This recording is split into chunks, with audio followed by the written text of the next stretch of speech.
Students ये हमारे पास दो इक्वेशंस आ गए फेराडेज लॉ के मुताबिक। अब अगर हम देखें इनको हम एक सिंपल वे से भी सिंप्लीफाई कर सकते हैं।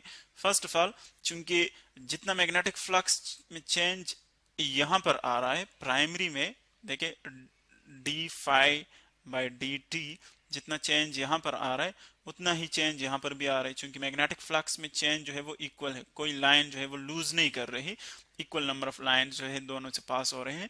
तो इसीलिए यहां पर देखें d phi by d t, उसकी वैल्यू क्या आ जाएगी? फर्स्ट इक्वेशन से अगर आप देखें change in magnetic flux with time, इसकी वैल्यू क्या आ जाएगी? आप एन पी पे डिवाइड कर ले बोथ साइड्स, तो ये हो जाएगा नेगेटिव भी इस साइड पे आ जाएगा। सो ये आ जाएगा EMF in primary coil divided by number of turns in primary coil, ये आ जाएंगे। अब देखिए हमने इसकी वैल्यू निकाली, बोथ साइड जस्ट आप इस पे डिवाइड कर लें। इसी तरह ये इसको आप इक्वेशन 3 का नाम दे दें, इक्वेशन 3 ये आ जाएगा, इक्वेशन 3 आ गया। इसी तरह आप नेक्स्ट देखें जो इक्वेशन 2 है उसको आप इसी तरह सिंप्लीफाई कर सकते हैं, वहां पर आप एन एस पी डिवाइड कर लें, सो ये आ जाएगा EMF in secondary coil divided by number of turns in secondary coil, जो कि इक्वल होंगे किसके? Change in magnetic flux with time, with respect to time.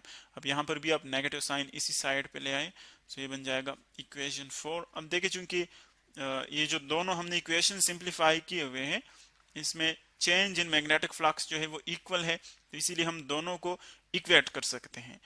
ये आप देखें इक्वेशन 3 में चेंज इन मैग्नेटिक फ्लक्स और इक्वेशन 4 में चेंज इन मैग्नेटिक फ्लक्स, उन दोनों को हम इक्वेट कर सकते हैं। इसकी वैल्यू चूंकि जो आप सिंपल मैथमेटिक्स से भी ये ले सकते हैं, इन दोनों की ये वाली साइड देके आप और इसकी ये साइड आप देखें, इसकी ये साइड देखिए, ऑर्डर पे कोई फर्क नहीं पड़ता, ऑर्डर हमने थोड़ा सा डिफरेंट लिखा हुआ है। इसका अब ये d phi by d t देखे, इसका d phi by d t, ये दोनों साइड्स इनके इक्वल है, तो देखे बाकी दोनों साइड्स भी इक्वल होंगे, तो इसीलिए हम इन दोनों को इक्वेट कर सकते हैं इस तरह कि जो ई पी है EMF in primary divided by number of turns in primary coil, वो इक्वल होंगे EMF in secondary divided by number of turns in secondary coil.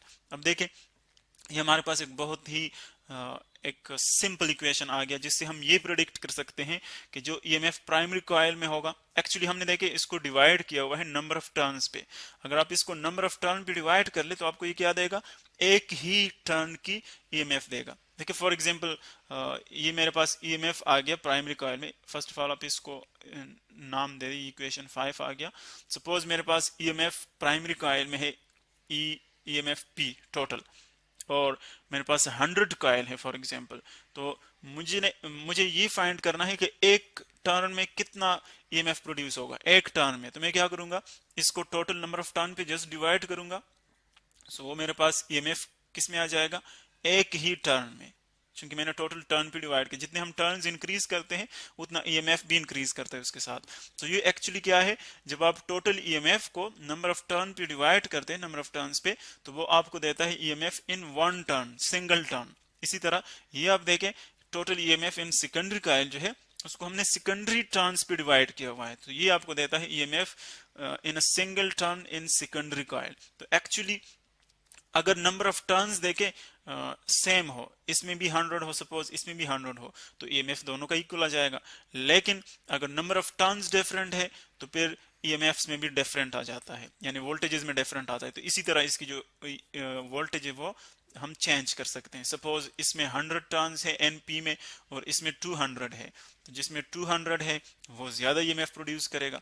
इसी तरह इसमें 200 है, इसमें 100 है, तो फिर जिसमें ज्यादा टर्न होंगे वो ज्यादा ईएमएफ प्रोड्यूस करेगा। तो एक्चुअली नंबर ऑफ टर्न्स पे डिपेंड करता है, और इस इक्वेशन से आप इन दोनों को ट्रांसफार्मर को कंस्ट्रक्ट कर सकते हैं कि अगर सपोज मैंने वोल्टेज को कम करना है, डिक्रीज करना है, सो नंबर ऑफ टर्न्स की जो रेशियो है वो आपने किस तरह लेनी है।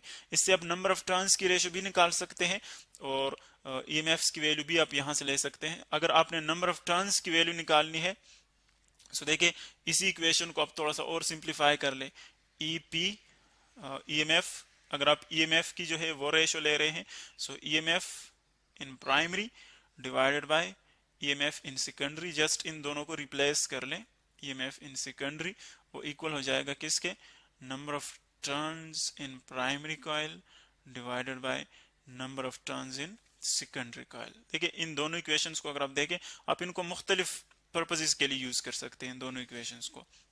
अगर आप फर्स्ट इक्वेशन को देखें सो उसमें हम एक सिंगल टर्न की EMF जो है वो कैलकुलेट कर सकते हैं, और सेकंड अगर आप देखें सो इनमें हम दोनों की रेशो देख सकते हैं। सपोज इन दोनों की जो रेशो है वो इक्वल होगी इन दोनों की रेशो को, यानी अगर आप नंबर ऑफ टर्न्स की रेशो किसी खास कांस्टेंट के इक्वल ले लें तो वही कांस्टेंट इन दोनों के EMF के रेशो के इक्वल होगी। यानी सपोज इसकी रेशो जो है वो ग्रेटर देन 1 आ रही है, तो इसका मतलब ये है कि यहाँ पर EMF भी प्राइमरी में ग्रेटर होगा, क्योंकि प्राइमरी ऊपर है।